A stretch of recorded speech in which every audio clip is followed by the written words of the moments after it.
Hello students, welcome back to the channel Biopulse. This is Chandrika. Today we are on the journey of complete biology MCQ in 40 days. Today is the day 21 and we are going to discuss about the chapter Biomolecules, which is one of the most hateable chapter I can say, because most of the students dislike this chapter because of the bonds, because of the too much explanation about the things, and then it is biggest chapter also. Actually, biomolecules are the chemical compounds present inside the living organisms that help in building the body and then carrying out life processes. What the biomolecules includes, like carbohydrates, proteins, lipids, and the nucleic acids, isn't it? In simple words, what I can say is biomolecules are the building blocks and also working tools of the life. Whereas carbohydrate provides energy, proteins are the structural, and then enzymes, and then lipids provides energy storage, and then the lipids are also helpful in the formation of membranes also. And whereas the most importantly, the nucleic acid, that is the DNA and the RNA, they are the having the genetic information. So these all things are comes under this chapter, that is the biomolecules. You can understand by this chapter how life works at a molecular level, which is the main basis for the many questions which are arrived in the NEET.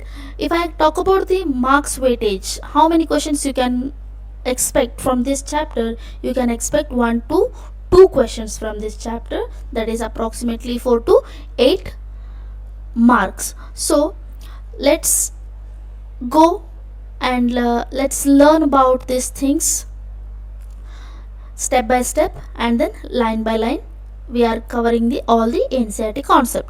So here comes the first question of today's chapter, that is biomolecules. Here is the first question. The elemental analysis on a plant tissue, animal tissue, or a microbial paste reveals a list of elements like carbon, hydrogen, oxygen, and several others. B. Respective content per unit mass of a living tissue. C. Both. D. Diversity of living organisms in our biosphere. So here the right option is both. Why? Because qualitative and quantitative data, isn't it? First one, elemental analysis is one of the process what we are going to say.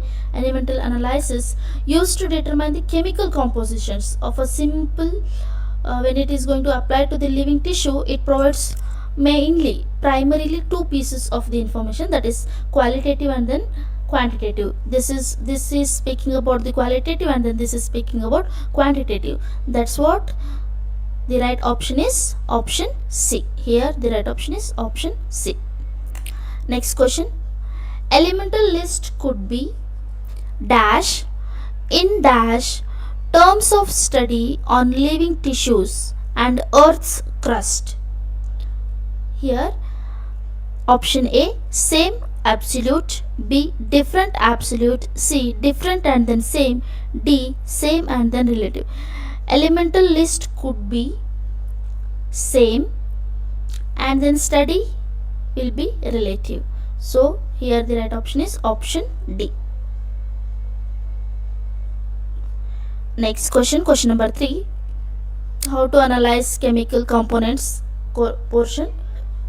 Here third one, question number 3. With respect to other elements, which element is relatively abundant in living organism than in Earth's crust? So here option A, carbon and then calcium. Option B, carbon and then hydrogen. Option C,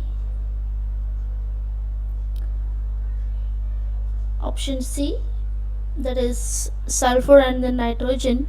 Option D, nitrogen and then calcium.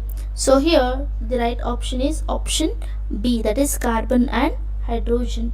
When we talk, when compared to the chemical composition of the living organism and then biosphere to the, that is earth's crust, certain elements are found in significantly higher level, that is higher relative abundance in the living organisms, we can say, that is the carbon and then hydrogen. These are the fundamental building blocks of the all organic molecule. While they are the present in the earth's crust, their percentage by the weightage is much higher in the living organism. That's what the option B, and that is carbon and hydrogen, that is B is right for the question number 3. Next, question number 4. For the chemical composition analysis, dash is used. For the chemical composition analysis, dash is used. Option A, acetic acid, CH3COOH. B, chloroacetic acid. C, trichloroacetic acid. And here somewhat one extra C is added, it is actually incorrectly formed. D, this is actually trichloroacetic acid. So here the right option is option D. See how he is going to confuse you. Both are same only, but one extra carbon is added in the option C, so that students must get confused. So don't get confused among such kind of things. So here for the chemical composition analysis, dash is used. Which one is used? Trichloroacetic acid is used. Why it is going to used? This process creates a thick slurry. In biological studies, what happens to analyze the chemical composition of the living tissues? The tissue is grounded in trichloroacetic acid using mortar and pestle. You know mortar and pestle how it will be, isn't it? There will be a bowl like this, and then for the crushing there will be a pestle like this. So for the crushing of the tissues, we are going to use what? Trichloroacetic acid.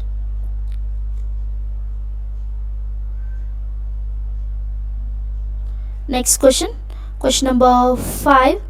Filtrate obtained after grinding of living tissue is known as A, slurry, B, acid soluble, C, acid insoluble pool, and then D, all. So here it is called as what? Acid soluble. See what happens when we analyze the chemical composition of the living tissue, that is by using a piece of vegetables or else any of the living organisms liver part or else any of the tissue, you can say. First there will be a grinding. Just now I said we will take a mortar and then pestle. Here we are going to add a tissue, and we are adding what? Trichloroacetic acid. And then what happens? The slurry is made. This creates a thick paste after grinding, and that grinding mixture is said to be what? Slurry. Okay, and then it is going to be filtrated. When we are going to filtrate that one, whatever after the filtration, the slurry is then strained through the cheesecloth or else cotton cloth. This separates the mixture into two distinct fractions. Okay, whatever it is there, that is going to be filtered. Then after that filtration, what happens? That will be having two fractions.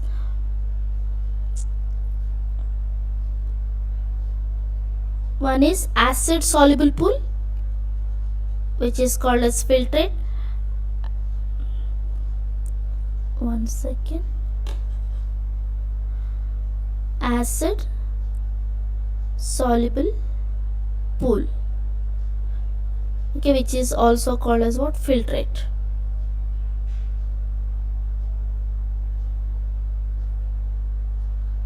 One more we get retenant, acid insoluble pool. Okay, now this will be acid insoluble pool. acid insoluble pool is also called as what? Rennet.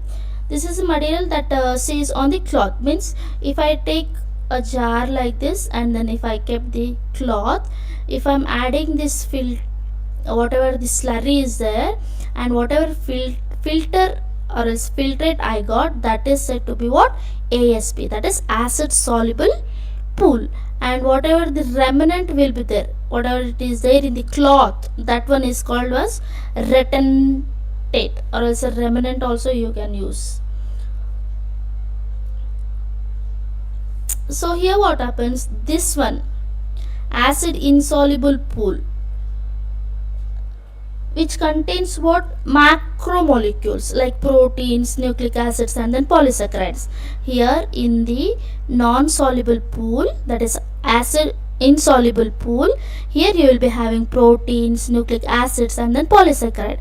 If I am talking about here you will be having bio micromolecules like amino acids, monosaccharides, and then nucleotides. Okay, whatever the liquid that passes through the cloth, it contains the thousands of the organic compounds which is having the lower molecular weight, and then those who are remain here, they are having the macromolecules like proteins, nucleic acids, and then polysaccharide will be here, and then monosaccharides, amino acids, and the nucleotides will be here in the filtrate. Okay, I hope everybody is clear. So here filtrate obtained after grinding of the living tissue is also known as what? Acid soluble pool. Acid insoluble pool will be called as what? Retentate or else remnant also you can use. Next one, next question is about that only. Sixth one, acid insoluble pool is also known as A, slurry, no, B, retentate, yes, filtrate is acid soluble one. So here the right option is retentate. Next, seventh question, the analytical technique applied to the compound gives us an idea of. The analytical technique applied to the compound gives us an idea of A, probable structure of the compound, B, molecular formula of the compound, C, both. So then whatever the technique we are going to use, that technique is you are going to use for the probable structure of the compound, whatever the compound is there, and then molecular formula of the compound. How molecular formula and then how probable structure? Techniques like elemental analysis and then mass spectrometer, we can say, help determine the exact number and the types of atoms in the molecule. Then we can get the molecular formula. When I am talking about the probable structure of the compound, if I am saying the technique like X-ray crystallography, NMR, that is nuclear magnetic resonance, and then IR, that is infrared spectroscopy, provide information on how those atoms are arranged and connected, revealing the compoundal structure, that is whatever the structure is there. So for the probable structure we are going to use X-rays, crystallography, and NMR, that is nuclear magnetic resonance, and then IR. For the molecular formula here we are going to use what? Elemental analysis and then mass spectrometer, so that we can determine the exact number and then types of the atoms whatever in there in that molecule. So here both we are going to use for the analytical technique. Next, eighth question, all the carbon compounds that we get from the living tissue can be called, all the carbon compounds that we get from the living tissue can be called biomolecules, slurry, retentate. Here the right option is biomolecules, because these are the organic molecules, that is carbon based compounds that are naturally produced by the living organisms. Next one, that is ninth question. If the tissue is fully burnt, A, all the carbon compounds are oxidized to gaseous forms, that is CO2 and then water vapors. This one is correct. That is called combustion. Combustion is an oxidation process. What actually happens in the presence of oxygen, organic carbon based compounds are converted into gaseous. Okay, organic based compounds are converted into what? Gaseous form, like what? CO2 and then water vapors, which escapes into the atmosphere. So this one is right. Remainings are known as ash. Yes, this one is also correct, because the non-combustion material that is left behind, see, after burning, whatever are there, they are oxidized, carbon compounds are oxidized, they are going to in the form of gaseous form, that is CO2 and then water vapors. Whatever remaining things are there, no, they are called what? Ash. It is called what? Ash. It is also called as non-combustion material also, whichever is left behind after the organic matter has been oxidized. Next, C. Ash contains inorganic elements and inorganic compounds. Yes, of course, this one is also correct. While the organic compounds are lost, and then inorganic elements such as calcium, magnesium, potassium, and the compounds like sulfate and then phosphate remain in the ash. Okay, like what will be remaining in the ash? Inorganic compound like calcium, magnesium and then potassium, etc. Okay, sulfate and then phosphates also. So that, as I said, A, B, C are right, so here the right option is D. For the ninth question, right option will be D. Next, 10th question. Inorganic elements like sulfate and then phosphate are present in, just now I explained about that, isn't it? So, ash of burnt tissue, oxidized gaseous form, C, both, D, none. So, they are present in ash of burnt tissue. Which one? Sulfate and phosphate. Oxidized gaseous form is CO2 and then water vapor, so they are not the inorganic one. Next question, that is question number 11.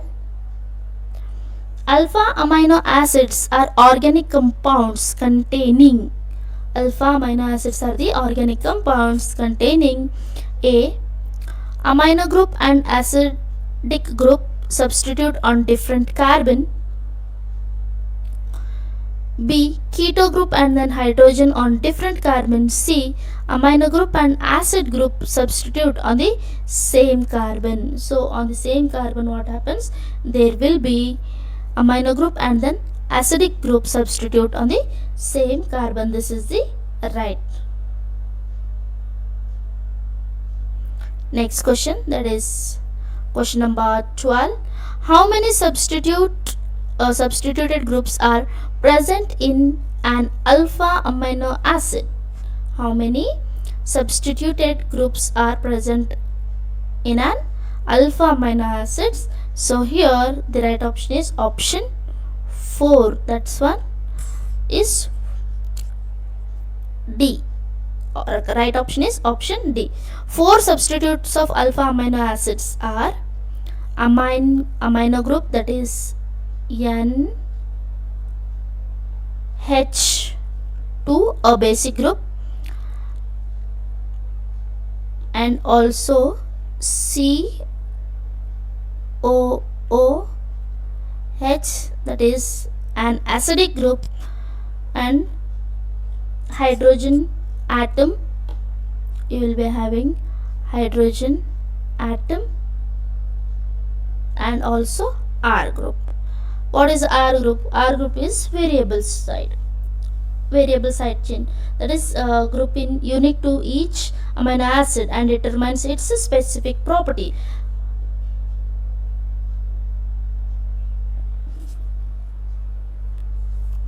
Let me write general structure for a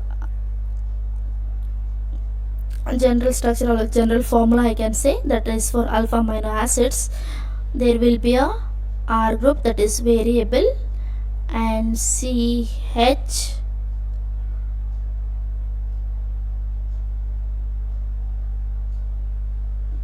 to amino group, and then acidic group COOH.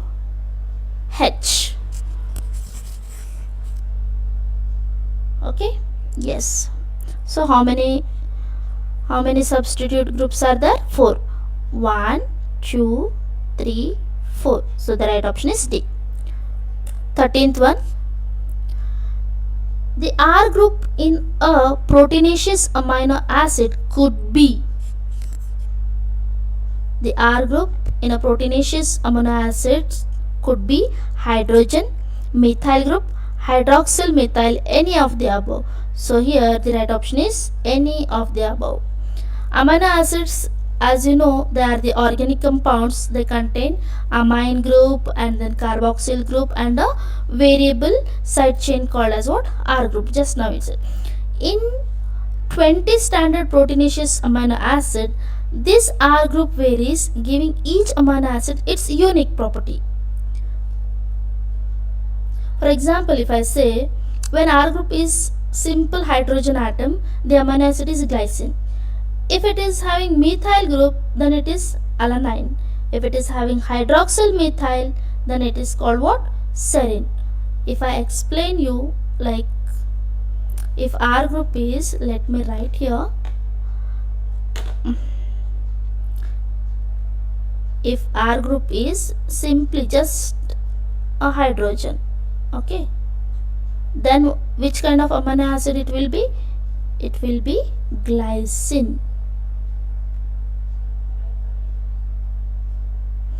If R is methyl group, that is CH3, then what happens? You get what? Alanine.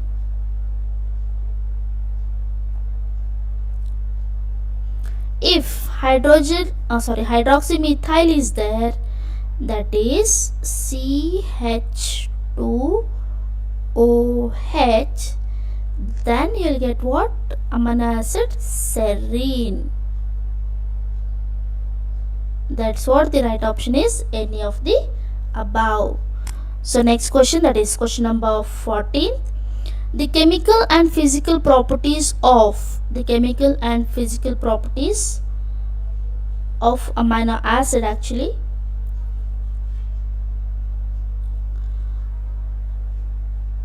Amino group, carboxyl group, R group. So here the right option is all, that is D. 15th one. If the R group of amino acid is methyl, if the R group of amino acid is methyl, then it will be what? Alanine. I explained about this, isn't it? See, if it is having methyl group, you will be having amino acid alanine. So for the question 15th one, the right option is alanine. Next, 16th one, a hydrogen substitute carbon containing amino acid is. A hydrogen substituted carbon containing amino acid is A. Glycine, B. Alanine, C. both A and B, D. Serine. As you know, that is glycine. Next, 17th one, number of amino carboxyl and R functional group determines. Number of amino carboxyl and R functional group determines A. acidic nature of amino acid, B. basic nature of amino acid, C. neutral nature of amino acid, D. any of the above. So here the right option is option D. The nature of an amino acid is determined by relative number of amino, that is NH2, and then carboxyl, relative amount of what? nature of amino and then carboxyl group, even including the found of a R functional group. So here if I am talking about neutral nature amino acid, these have an equal number of amino and then carboxyl group. That is, example, if I go for valine and then acid nature of amino acid, these have more carboxyl group than the amino groups. When I am talking about the basic amino groups, these have the more amino groups than the carboxyl group. For example, lysine. So therefore, combination of these group can determine any of the three state mentioning in the option. That's what the right option is, any of the above. Next, 18th one, which of the following group of amino acid is aromatic in nature? Aromatic in nature, that is option A, tyrosine, option tyrosine and phenylalanine, option B, tyrosine, tryptophan, glutamic acid, option C, glutamic acid, lysine and then valine, option D, none of the above. So here, what actually the aromatic amino acids are? Aromatic amino acids actually they contain phenyl ring and structure in their side chains. There are three primary aromatic amino acids, that is phenylalanine, tyrosine and then tryptophan. Phenylalanine, tyrosine and tryptophan. But here tryptophan, phenylalanine is there, tyrosine is there, but tryptophan is grouped in another one. So you can go with option A. Next, 19th question. Which of the following is a natural in nature? Neutral in nature. Which of the following is neutral in nature? Neutral amino acid he is asking. Here A, valine, B, serine and then C, alanine. So valine, serine and alanine are neutral in nature only. That's what here the right option is, all. Next, 20th question. A particular property of amino acid is the ionizable nature of hydrogen amino group and then what, methyl group. So here the right option is option B.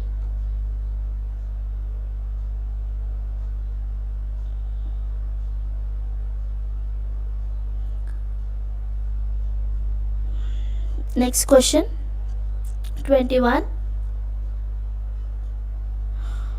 Which of the following determines the particular property of amino acid is the ionizable nature and structure of the amino acid? Structure of the what? Amino acid. Here amino acids are, as you know, they are the organic compounds. They contain two primary functions, that is two primary functional groups I can say. That is, one is amino group and one more is carboxyl group. One is amino group and then one more is carboxyl group. That's what, why they are important, because of the ionizable nature.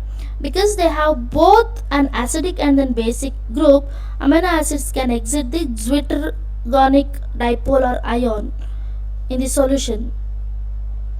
Ionization state changes depending on the pH of the environment.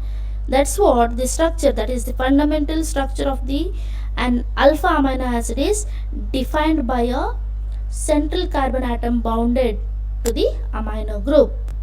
Okay, Zwitter ion concept you already read, I think. So here ionizable nature is determined particular property of what, amino group and then carboxyl group. So the right option for the 21 is A. Next question, that is question number 22. In different solution of different dash, the dash of the amino acid changes. A. pH and pH. B. pH and structure. C. Structure and structure. D. Structure and pH. So here the right option is option B, that is pH and structure. Next question. Fatty acids could be, 23rd question, fatty acids could be dash with double bonds or dash without double bonds. So fatty acids could be unsaturated with double bonds and saturated without double bonds. Fatty acids could be unsaturated with double bonds and then saturated without double bonds. Next question, that is 24th. Question number 24. Lipids are generally insoluble. A. Fats. B. Water. C. Lipid, and then D. All. So here lipids are generally insoluble in water. Next question, question number 25. Lipids could be a dash fatty acids or has a dash group attached to an R group. So here lipids could be a simple fatty acids and has a carboxyl group attached to an R group. So the right option is option D. Next question, that is question number 26. The R group attached to the carboxyl group in a lipid could be a R group attached to the carboxyl group in a lipid.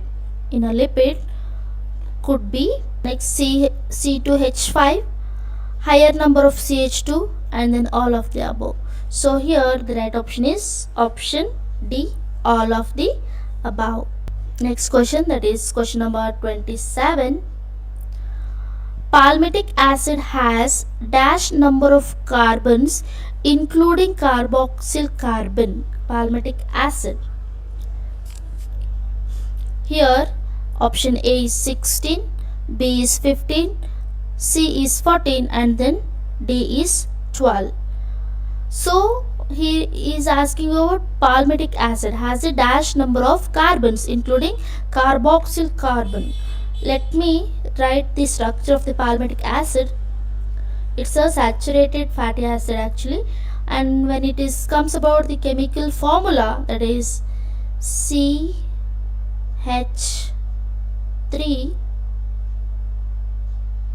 CH2 and 14 COOH.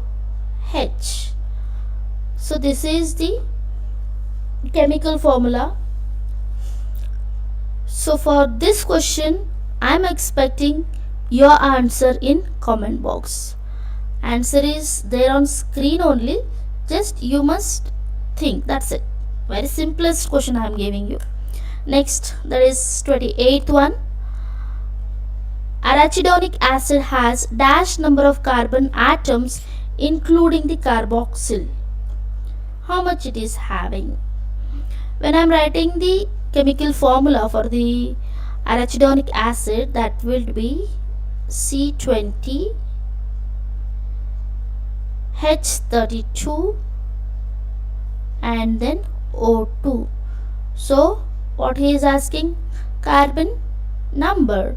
So what is the carbon number? Simple, that is option B is right here. So same like that you must answer for the 27th question. Next, 29th. Nucleic acids like DNA and RNA consist of, what they are consist? A. Nucleotides and then nucleosides. B. Nucleosides only. C. Nucleotides only. D. Nucleotide and then phosphate groups. So here nucleic acids like DNA and then RNA consist of what? Nucleotide. What actually the nucleotide? See, DNA and RNA is made up of three things, that is sugar, pentose sugar and nitrogenous base. If pentose sugar and the nitrogenous base is there, then it is called what? Nucleoside. But nucleoside is not going to form DNA and then RNA. Along with that, they must have, nucleoside must have which group? Phosphate group. Then this entire thing is called what? Nucleotide. So DNA is a polymerization of what? Nucleotide. There are the many nucleotides going to form a chain and then they are going to form a DNA and then RNA. That's what here the right option is option C for the 29th one. Next, 30th question.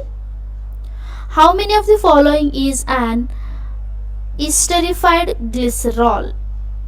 Esterified glycerol. Here first one, that is monoglyceride. It consists of one fatty acid chain esterified to glycerol molecule. So this one is also right. This one is esterified glycerol. Next, diglyceride. It consists of two fatty acids chain esterified to the glycerol molecule. So this one is also right. Next, triglyceride. Here what happens? Tri means what? 3. Consists of how many fatty acids? 3 fatty acids. Esterified to glycerol molecules. So this one is also right. Muramic acid. If I am talking about the muramic acid, this is an amino sugar acid and component of a bacterial cell wall, that is peptidoglycan. It is not an ester of the glycerol, so muramic acid is not. And then lignin. It is a complex organic polymer found in supportive tissues of vascular parts in the plants and in some algae also you can see. So it is not ester. It is not an ester of what? Glycerol. So rather than muramic acid and then lignin, one more is there, suberin. So this is a waxy substance found in many of the higher plants. While it consists of fatty acids and sometimes glycerol, it is a complex polyester biopolymer. Which one? The suberin. This one. Not a simple esterified glycerol in the sense of the glycerides listed above. So here the right option is option D. Even though it is a fatty acid, in many of the text if I refer, that is in NCRT mainly, I can say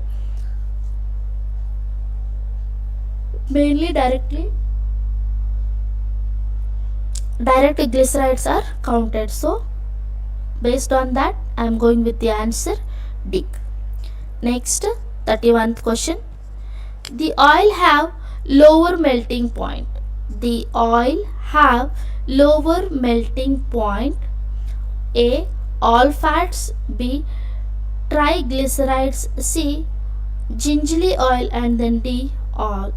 So here oil have a lower melting point, which is having the gingerly oil. It is also known as sesame oil, has a very lower melting point. So next question, that is question number 32. Phospholipid have A. phosphorus, B. a phosphorylated group, and then C. both. So here the right option is option C. both. Next question number 33. The neural tissue have lipids with a dash structure. Neural tissue has lipids with a dash structure. Here more complex, less complex, more simple, and then D simple. So here neural tissue has lipids, have lipids with a more complex structure. Actually, if I say in the biological point of view, neural tissue, that is the brain and the nerves, is incredibly rich in lipids, which make up over 50% of its dry weight. Just imagine 50% of dry weight of the brain and the nerves are just made up of what? Lipids. So next one, that is 34th one. Carbon compound in living organism having heterocyclic ring could be A. monoglyceride, B. adenine, C. cytosine, D. both B and C. So here the right option is both B and C. What is actually heterocyclic ring means? Heterocyclic compound that has atoms at least two different elements as a member of its ring. Okay, that is adenine and then cytosine. You can give the best example for them. So next question, 35th one. Adenine esterified with sugar is known as adenine esterified with sugar is known as adenylate acid, adenosine, adenotine, none of the above. So here the right option is option B, that is adenosine.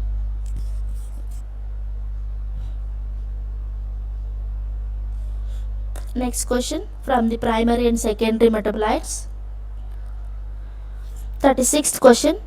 Alkaloids, flavonoids, rubber, essential oils, antibiotics, colored pigments, scents, gums, spices. How many of the above are primary metabolites? Primary metabolites. So here if I am saying all the names, the right option here it is none, because all the substances listed in this question are secondary metabolites. They are not the primary metabolites. What actually primary metabolites and secondary metabolites? Primary metabolites are directly involved in the normal growth, development, and then reproduction. Common example for them, if I say for the primary metabolites, you can go with the amino acids, sugars, and lipids and nucleic acids. Na means nucleic acids. Okay, if I am talking about the secondary metabolites, they are not directly involved in the basic survival process, but they play very important ecological role, such as defense against the predator and then attracting the pollinators, so and so. Alkaloids, I can give an example for alkaloids, that is morphine and then codeine. Flavonoid is also secondary metabolite, rubber is also secondary metabolite. If they are directly involving in the life processes, then they are said to be primary. If they are economically, especially economically important, and then they are having for the defense purpose, then they are said to be what? Secondary metabolites. Next question, that is 37th one. Which of the following group represents lectin? Which of the following group represents lectins? A. Abrin and resin.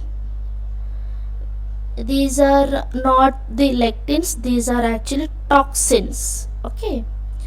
And B. Monoterpenes and then diterpenes. These are also not lectins, these are actually terpenoids. They are what?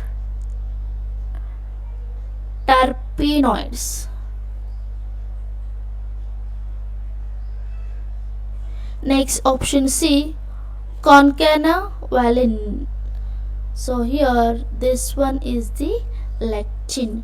This is a very well known lectin derived from the jack bean. It is commonly used in biology to study cell surface carbohydrate. It is very commonly used in biology for what? Cell surface carbohydrate. It's a lectin. So 37th correct option is C. Next, 38th question. Few dash metabolites have ecological importance. Few dash metabolites have ecological importance.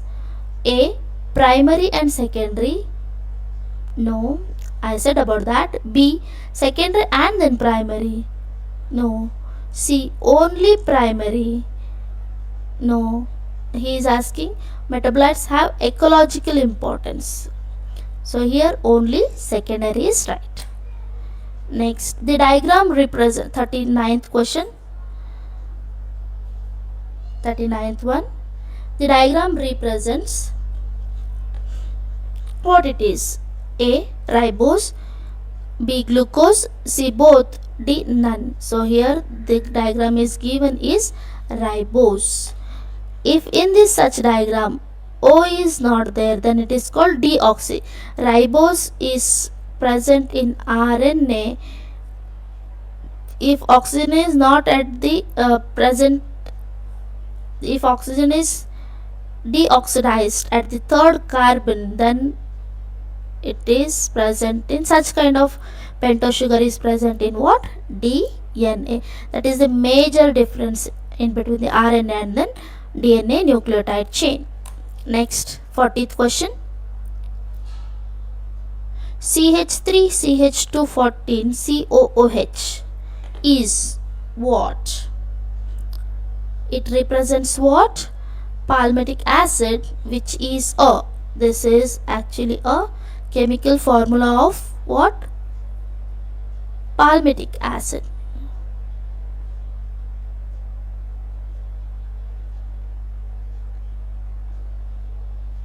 Palmitic acid. So it's a what? A fatty acid. So here the right option is option B. Next question. Which of the following is the compound representing the shown figure? What actually it is? Here it's a purine, that is adenine. How many purines and then how many pyrimidines are there? See, purines are A and then G. Pyrimidines, if I am talking about the pyrimidines,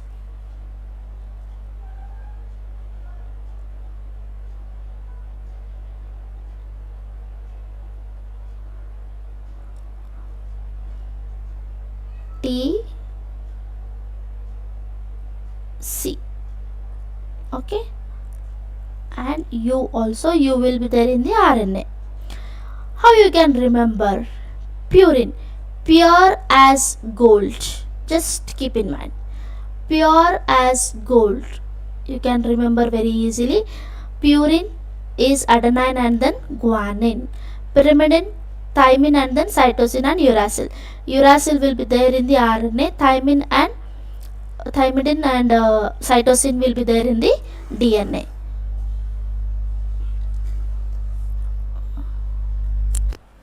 So here the right option is option A. Next question, that is question number 42. Which of the following is a nucleoside? Nucleoside. A, adenylate acid. B, uridine. C, thymidyllic acid, and then D, all. So here the uridine is the nucleoside. So the next question, that is question number 43. They have questions from Biomolecules. 43.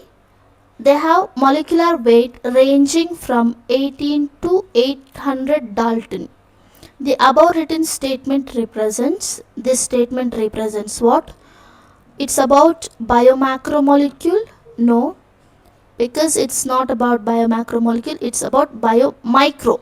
Because biomacromolecules weight is up to, that is more than 10,000 Dalton. So this one is wrong. Next, one feature common to all those compounds found in acid insoluble fraction. This is also wrong, incorrect, because this molecular weight range describes what? Acid soluble fraction, not the insoluble one. That's what this is also wrong. So here the right option is option D. Next, 44th question. Question number 44. The macromolecules from cytoplasm and organelles become the macromolecules from cytoplasm and organelles become retentate, slurry, filtrate and all. So here I explained about that. Retentate means after the filtration what happens, whatever the remnant will be there no on the cloth, that will be called what? Retentate. Whatever the filtrate will be there, it is called filtrate, and it is having micromolecules like amino acids and nucleic acids. But here what happens, there will be presence of the macromolecules. Filtrate, that is acid soluble pool which is having the micromolecules like up to 18 to 800 Dalton weight will be found here, that is monosaccharides, amino acids and the nucleotides. When I am talking about this one, retentate, they will be having more than 10,000 macromolecules, means they will be having the more than 10,000 Daltons of the size. So here for the 44, the right option is A. The acid soluble pool roughly represents dash composition. It roughly represents the composition of what? Cytoplasmic composition. Next question, that is question number 46. How many of the following statements are incorrect? Incorrect.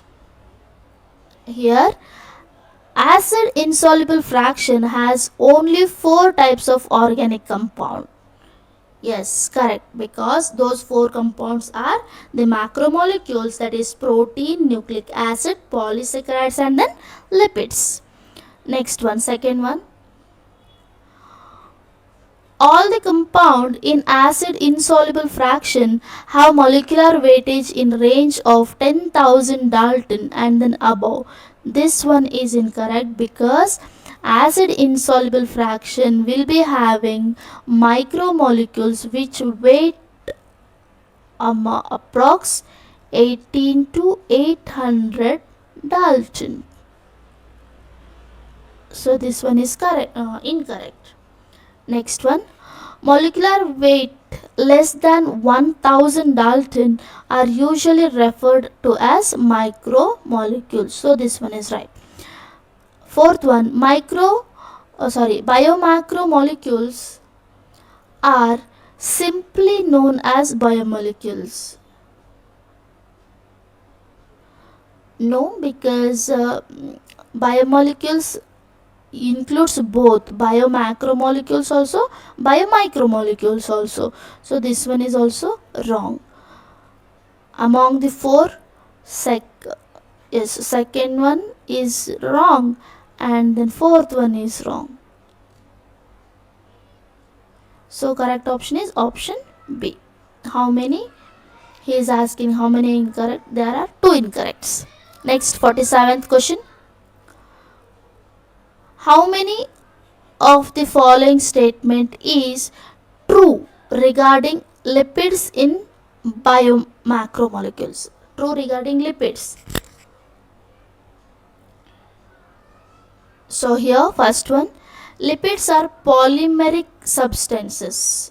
No, if I am talking about the lipids, unlike proteins, or polysaccharides, that is the polymers of sugars. Lipids are not the polymers, they are the smaller molecules like fats made up of glycerol and then fatty acids that do not form long repeating chains or else monomers.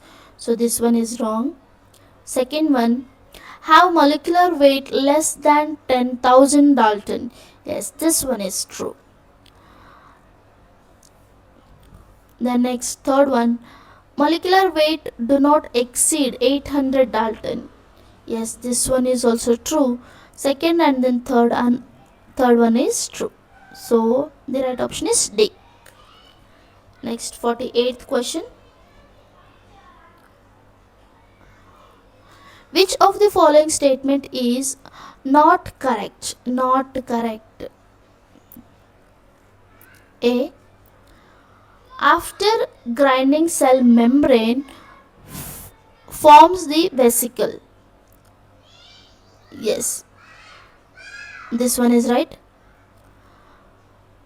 During what a tissue homogenization, that is grinding, if I say, cell membrane and other membranes are broken into pieces because membrane are hydrophobic. These pieces spontaneously reform into small spherical sacs called what? Vesicle. Next B, vesicles are water soluble. Just now I said insoluble. So vesicles are not a water soluble. So this one is wrong. Lipids are not strictly biomacromolecules. This one is correct. So here he is asking not correct. So the right option is the B. Next question, that is question number 49 from proteins. Question number 49. Proteins are option A, polypeptides, option B, linear chains of amino acids linked by peptide bond, option C, polymer of amino acids, and then D, all of them. So here the right option is D, all of them. Next question, question number 50. The most abundant enzyme in animal world is dash, while in whole of the biosphere is dash. This is mostly asked question, I can say. Many of the time this question is repeated. Most abundant enzyme in animal world is collagen, and while in the whole of the biosphere, that is ribosco, ribulose, bisphosphate, carboxylase, oxygenase. Next question. So for this the right option is option C. 50th question, right option is C. Next question, question number 51. Which statement is incorrect? Incorrect statement he is asking. Option A, homopolymer have only one type of monomer repeating n number of the times. Yes, correct. This one is correct. Homo means the same. That's what, only one type. Only one type of monomers repeating in the n number. Many times it may be repeating 10 times, 20, 30 like that. B, dietary proteins are source of essential amino acids. Yes, this one is also right, because since our body cannot produce essential amino acids, we must obtain them through the protein we eat, whatever we are going to eat. If just imagine, if our body could produce those essential amino acids also, no need to eat, isn't it? That's not going to happen. So here this one is also right. Option C, as amino acids be essential or non-essential. Amino acids are broadly classified into what? Two categories, that is based on whether the body can produce or else not. They are in need to get them from that. So this one is also true. And then D, essential amino acids are synthesized in our body. Just now I said, because of our body is not at all able to produce the essential amino acids in our body, we take those essential amino acids, we consume in the form of diet, isn't it? We include those all essential amino acids in the diet form. Next, 52. A protein if a heteropolymer, a protein if a hetero means many. A, it contains only one type of amino acids. No, only one is for homo. B, it contains different types of amino acids. This one is right. Next, 53th question. What are functions of proteins? A, carry out many functions in living organisms. Carry out many functions in living organisms. Proteins are said to be what? They are the workhorses of the cells because they provide structural support, facilitate the chemical reactions, and allow for the movement like actin and then myosin in the muscles. So they carry out many functions in the living organisms. Next one, transport of nutrients. Proteins themselves act as a carrier. Best example I can say that is hemoglobin, which transport oxygen in the blood to the various membrane proteins. Pump nutrients like glucose, ions across the cell membrane. If I'm taking that one, so they are transporter of the nutrients, of course. And fight infections, yes, of course, as antibodies are the special. There are many of the specialized proteins, if I say immunoglobulins, isn't it, produced by the immune system to identify and neutralize the foreign invaders like bacteria and then viruses. So this one is also right. Next, fourth one, regulates in the form of hormones and then enzymes. Yes, of course, as an enzyme, almost all enzymes are the proteins that catalyze the biochemical reactions. That means speed up the biochemical reactions. Without proteins, without enzymes, all the proteins are enzymes, but not all the proteins are, all the enzymes are proteins, isn't it? That statement is there. So they regulate in the form of hormones and then enzyme. Of course, enzymes speed up the biochemical reactions, whereas hormones, some hormones like insulin, are the proteins that act as a chemical messengers to regulate many of the physiological processes. So this one is also true. So since all of the above are the functions of the protein, the C option is right. Next question, that is question number 54.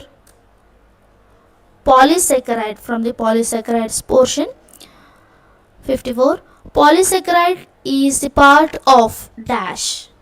Part of A, insoluble fraction, B, insoluble pellet, C, retentate, and then D, all.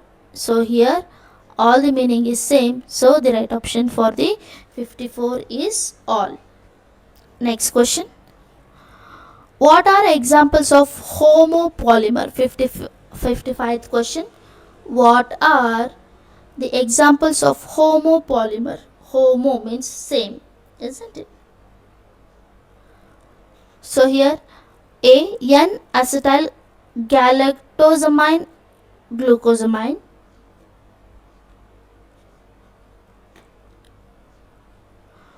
this is actually individual molecule, that is monomer modified sugars, not polymer themselves, they are not polymer themselves. B, amino acids and then sugar, they are the building blocks. And whereas C, chitin, is a long chain polymer of N-acetyl glucosamine, a derivative of the glucose. That's what homopolymer is, chitin. Next, 56 question. Paper made from plant pulp and cotton fiber is A. Starch only, B. Cellulose, C. Complex polysaccharide, D. Both B and C. So here the right option is D. Both B and C. Next question, that is question number 57. Starch produce blue color after binding with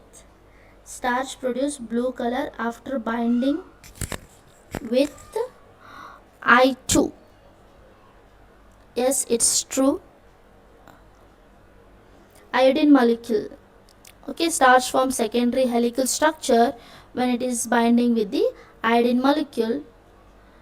Next, second one. Cellulose cannot hold I2. Yes, this one is also true. Unlike starch and then cellulose, what happens? Cellulose has a long straight chain structure that doesn't form the necessary helical to trap the iodine. So here A, both are wrong, both are correct. So the right option is B. Next question, that is question number 58. A polysaccharide contains different monosaccharides, B. Same type of monosaccharides, C. Like cellulose, D. All of these. So here the right option is option D. All of these. 59th question. Cellulose and starch is a homopolymer of. They are the homopolymers of A. Glucose, B. Fructose, C. Galactose, D. None. So here the right option is option A. Glucose. Both cellulose and then starch are the polysaccharides, which are the long chains of the carbohydrate molecules. They are considered as a homopolymers because they are made up of only one type of the repeating monomer, glucose. Next one, that is 60th question. Which of the following statement is incorrect? Incorrect, he is asking. A. Starch is a polysaccharide homomer. Just now we discussed. Yes, that is correct. Next, B. Insulin is a polymer of fructose. Yes, this one is also right. C. In a polysaccharide chain, right end is reducing while the left end is non-reducing. This one is also right. Whereas D. Starch forms helical secondary structure.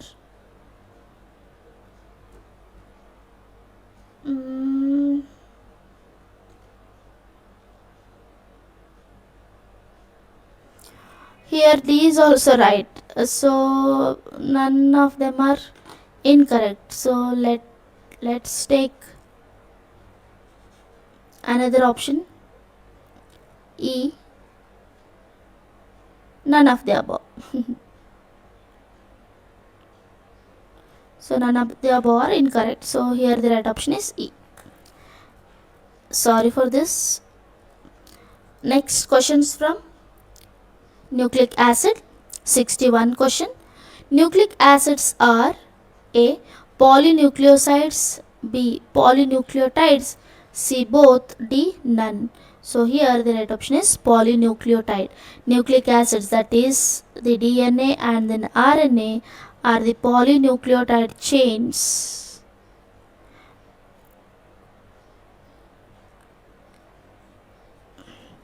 Next question. A nucleotide has 62 question.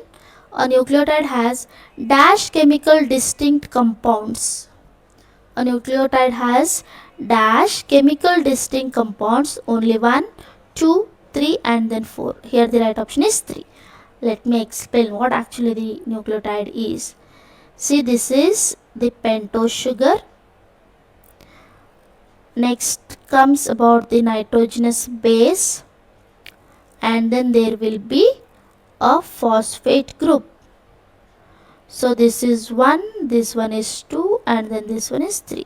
That's what nucleotide. The overall thing, this overall thing is called what? Nucleotide.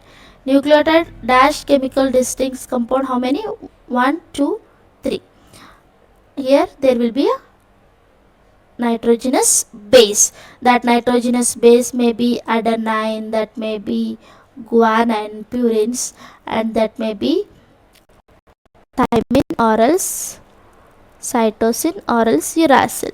If we are talking about DNA, it will be having only these four: adenine, guanine, thymosin, and cytosine. If we are talking about the RNA, it will be having adenine, guanine, cytosine, and uracil. There will be no thymine in the RNA. I hope this is clear to everybody. Yes. Next, 63. A heterocyclic compound in nucleic acid is heterocyclic compound: A. N2 base, B. sugar, C. fatty acid, D. all. Here the right option is N2 base. Next, adenine and dash are dash purines. Adenine and dash are the dash purines: A. cytosine, B. guanine, C. uracil, D. guanine, unsubstituted.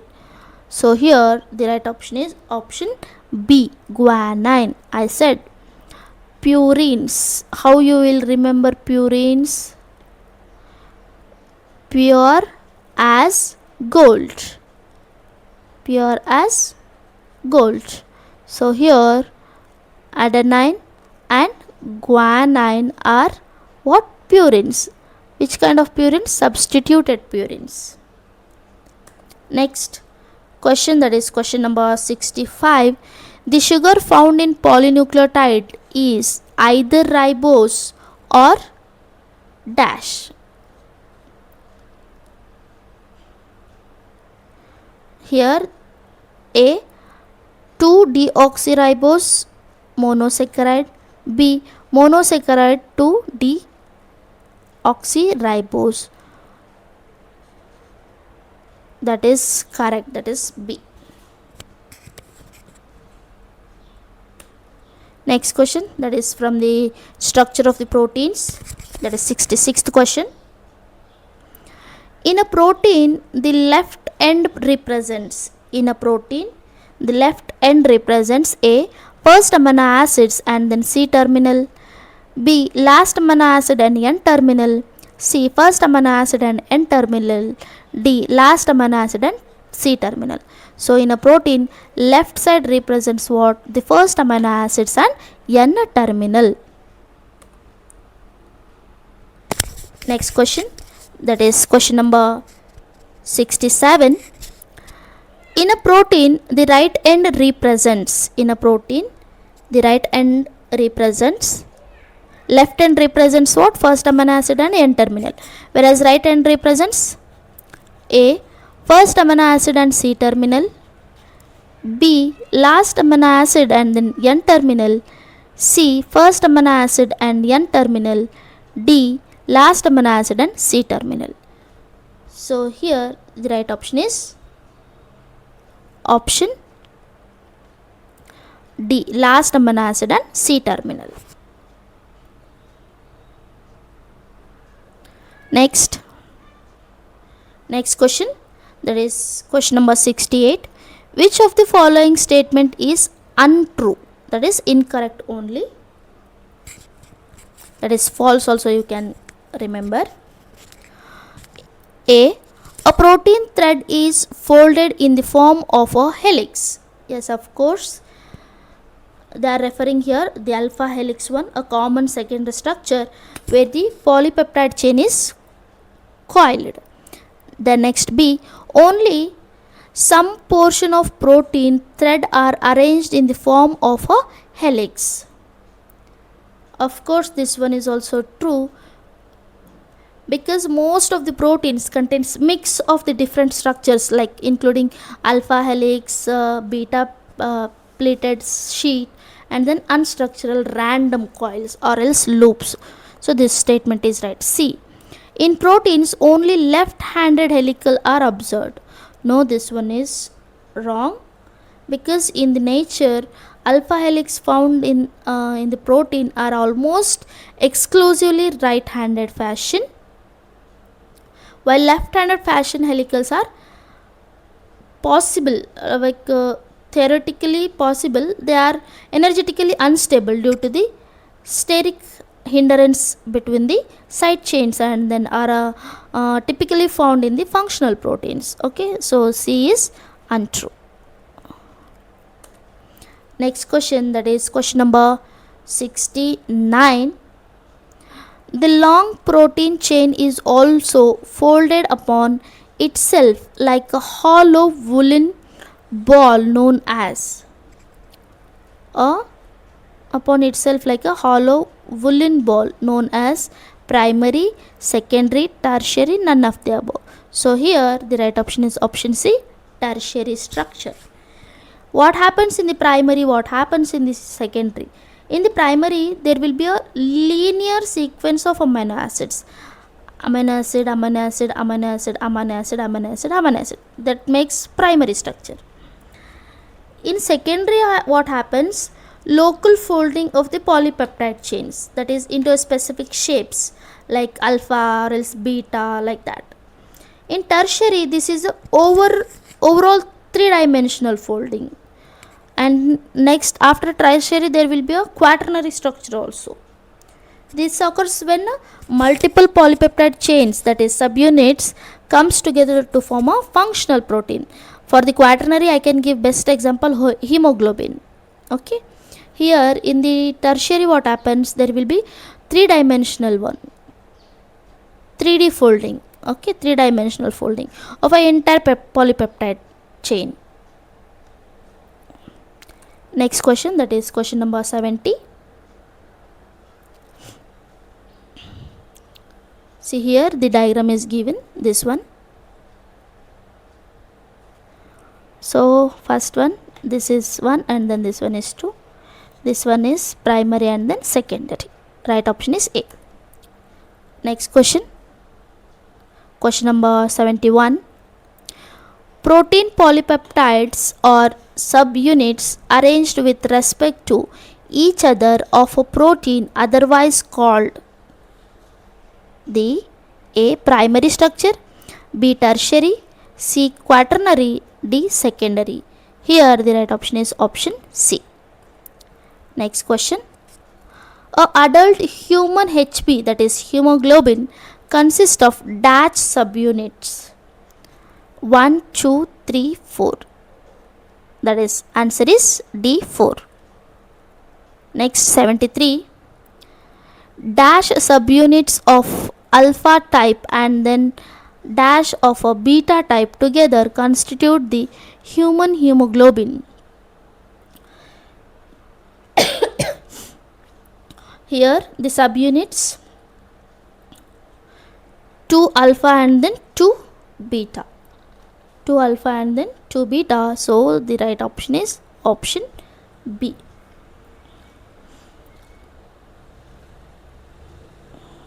Next question. Here if you want more explanation I can give that.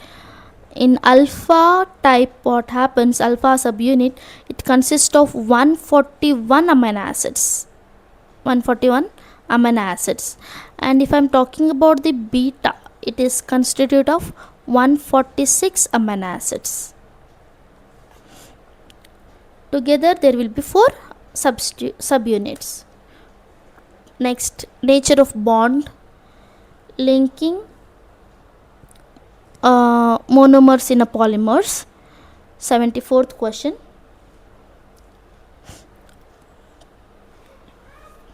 Choose the correct statement about peptide bond.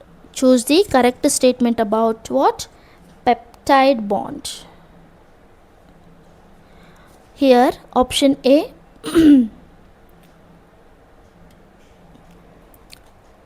It is formed when carboxyl group of one amino acid reacts with the carboxyl group of other amino acids.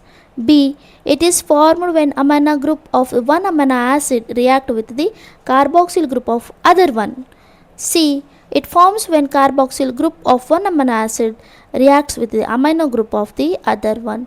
So here nature of the bond linkage. D. It is formed when amino group of one amino acid reacts with the amino group of the other amino acids. So here the right option is option C. Sorry, not the D, C. Next, that is question number 75. Peptide bond is formed by A. Elimination of water moiety, that is rehydration. B. Addition of water moiety, that is rehydration. C. Addition of water moiety, that is dehydration. D. Elimination of water moiety, that is dehydration. So here the right option is D. Next, 76th one. A polysaccharide is formed by linking of monosaccharides by hydrogen bond, sulfur bond, peptide bond and glycosidic bond. So here polysaccharide are bonded by monosaccharides by glycosidic bond. Next, 77th question. Dehydration is cause of formation of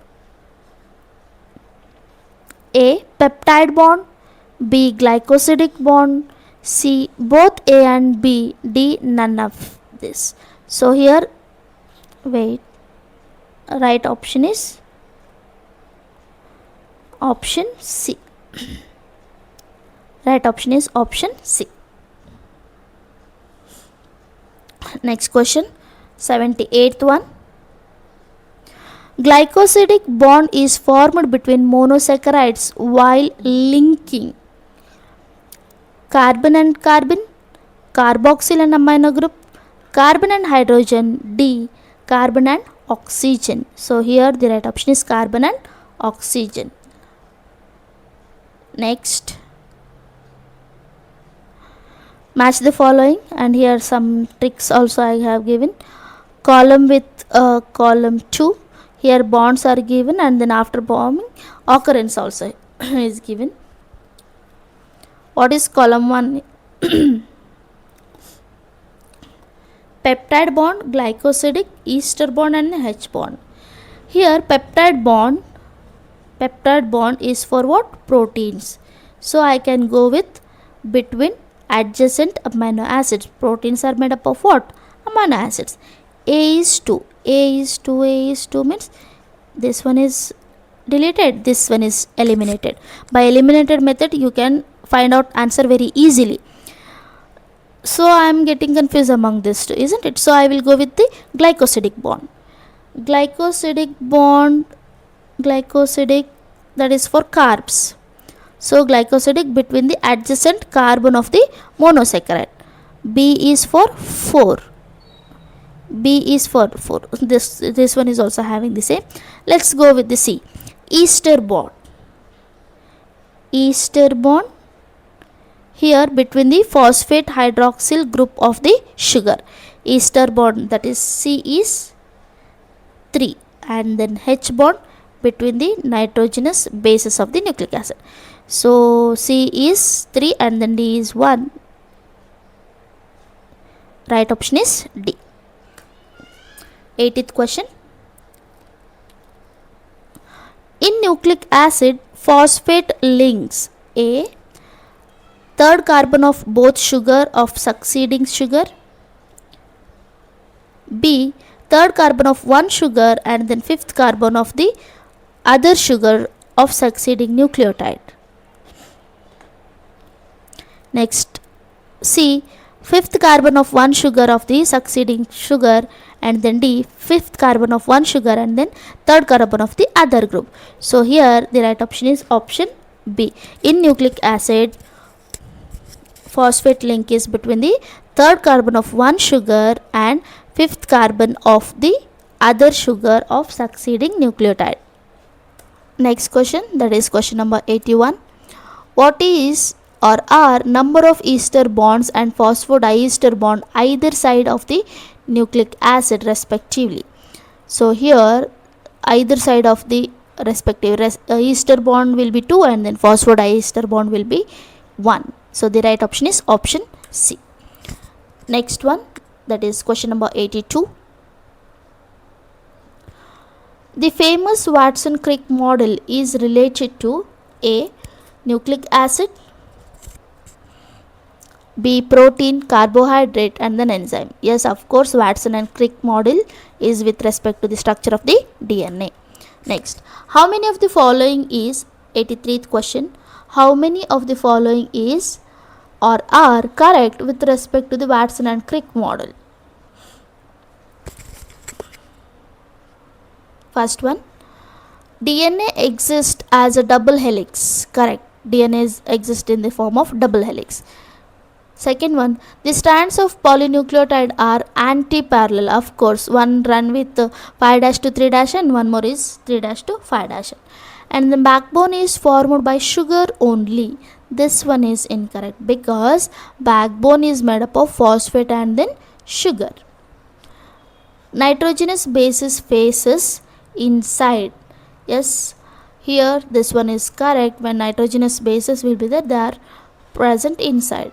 Fifth one, adenine of one strand bound with uracil on the other strand. Here uracil won't bind, there will be a thymine for what? DNA. We are specifically talking about the DNA. Watson and Crick model is specifically for the DNA. So this one is incorrect. So how many are correct? 1, 2 and then 3. 3 are correct. So the right option is option B.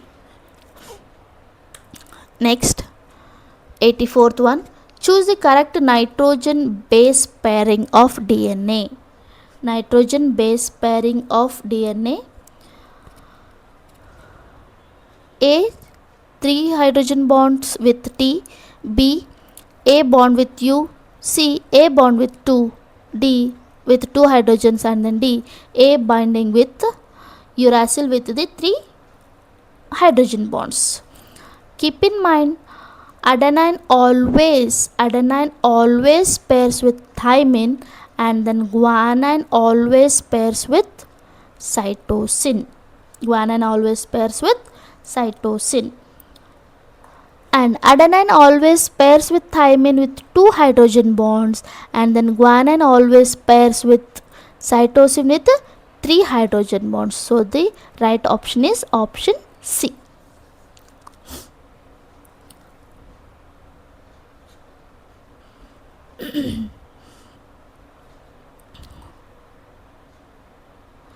This can be correct for the RNA, not for the DNA. Okay, adenine pairs with uracil with 2 hydrogen bonds, but it is with respect to what? RNA, not the DNA. So here he is asking DNA.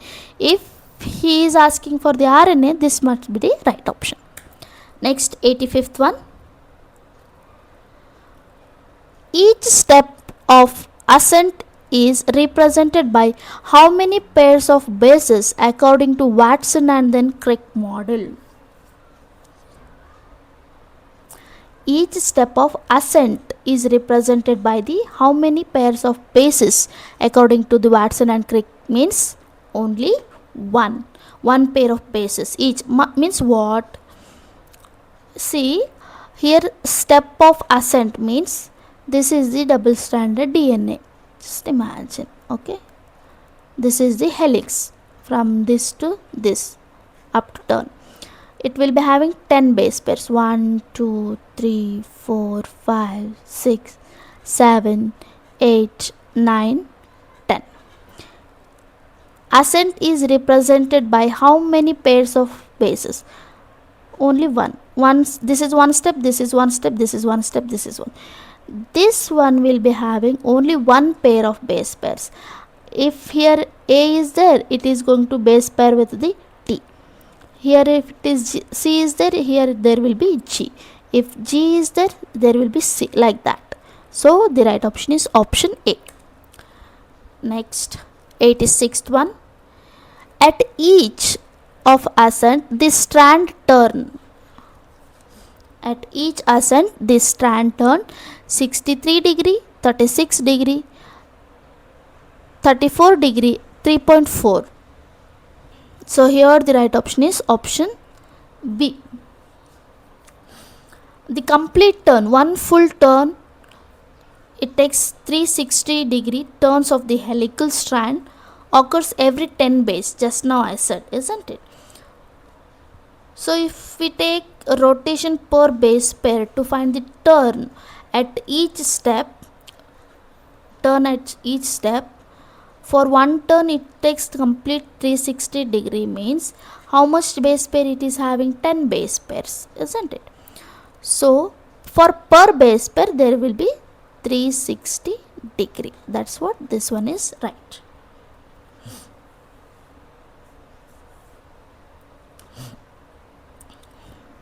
Next question, 87th one.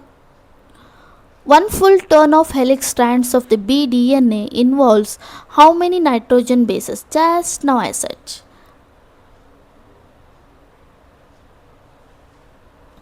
Base pair per turn. In a standard bDNA molecule, that is bDNA model, there are approximately 10 base pairs.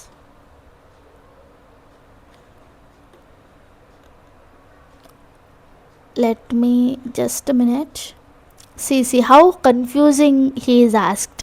One full turn of helix strand of bDNA involves how many nitrogen bases he is asking. He is not asking base pairs, he is asking nitrogen bases. So since each base pair consists of two nitrogen bases will be there for per pair. For a helix, how many?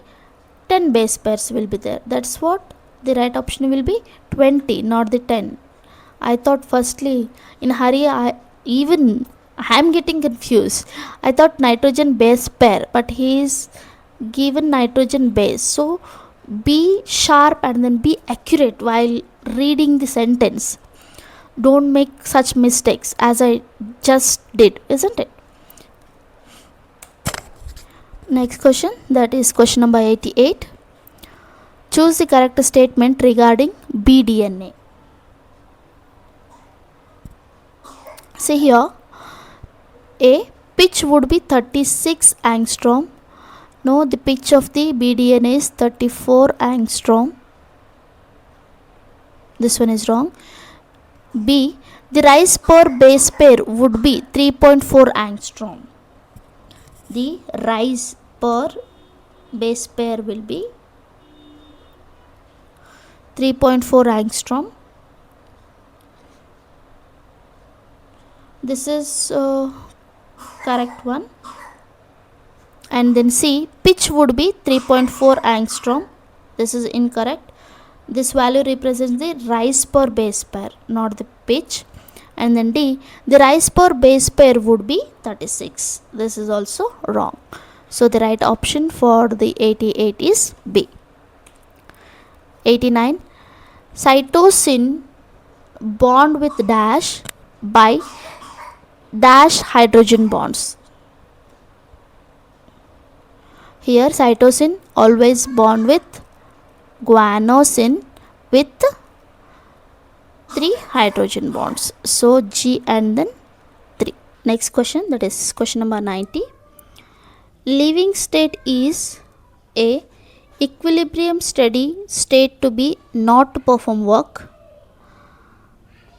B, non-equilibrium steady state to be not to perform work. C, equilibrium steady state to be able to perform work. D, non-equilibrium steady state to be able to perform work. So here the right option is option D. Next question. The breaking and making through chemical reaction which occur constantly in living organisms are called making and breaking. Breaking and making is called what? Metabolism, isn't it? That is 91st question. Right option is A. Next question, that is 92. Amines are formed by A. Amines are formed by A. Removal of remole of COOH from amino acid. B. Remole of CO2 from amino acid.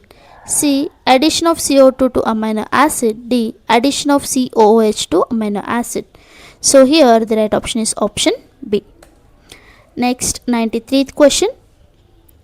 The metabolites are converted into each other in a series of linked reactions called A. Metabolic pathway. B. Anabolic pathway. C. Metabolic pathway. So here the right option is option C, metabolic pathway. Next question, that is question number 94. Metabolic pathway are A. Linear only.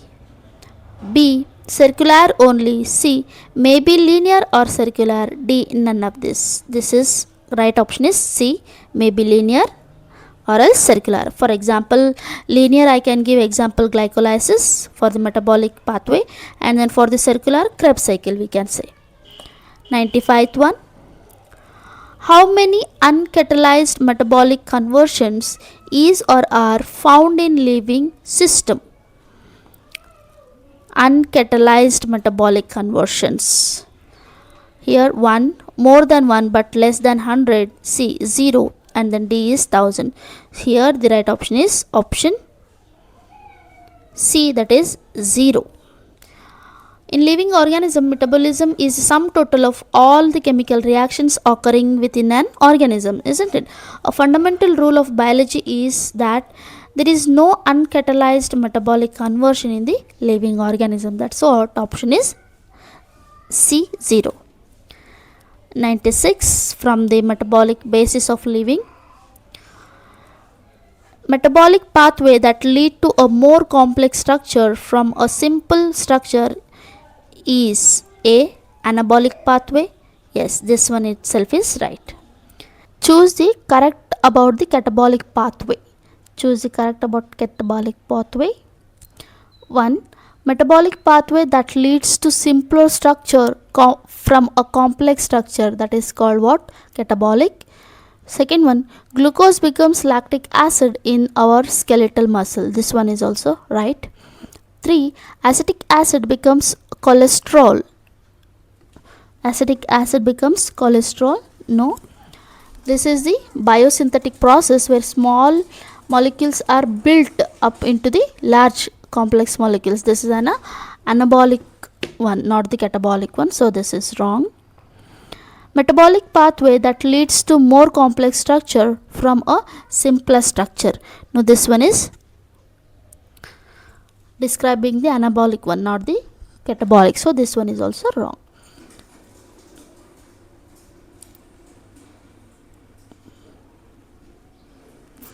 So here the right option is option 1 and then 2 are right. So the right option will be option B.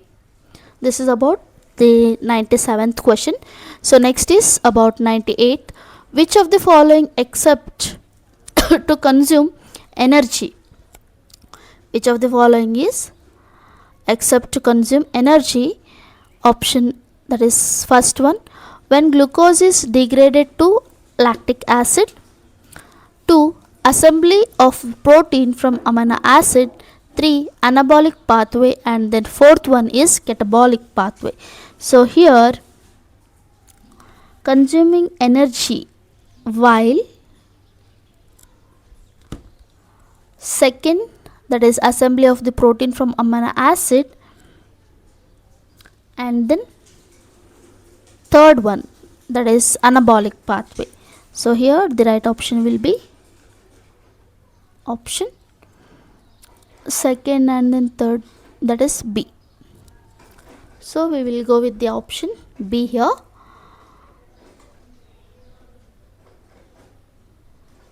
No, it's not B actually. It must be changed as a C. Okay, B is here, 2 and then 3. 99th question. How many of the following is correct about the glycolysis? How many of the following is correct about glycolysis? He is asking about the glycolysis process.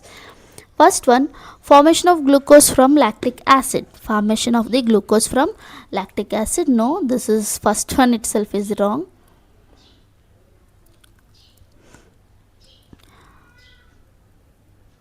Next one, occur in 10 metabolic step. This one is right.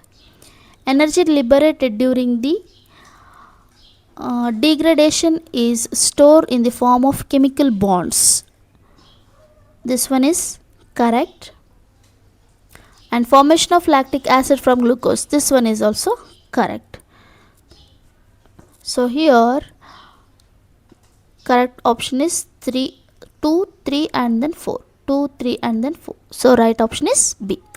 Next 100 and then centuryth question. Energy currency in living system is A. adenosine triphosphate, B. glucose, C. protein and then D. enzyme. So this is very simple question, that is adenosine triphosphate. This is the last question for today's session, and I hope everybody is having the conceptual wise explanation during the session. So if you like my videos, like, share and then subscribe my channel for more videos and then more interesting chapters. Thank you. Bye bye.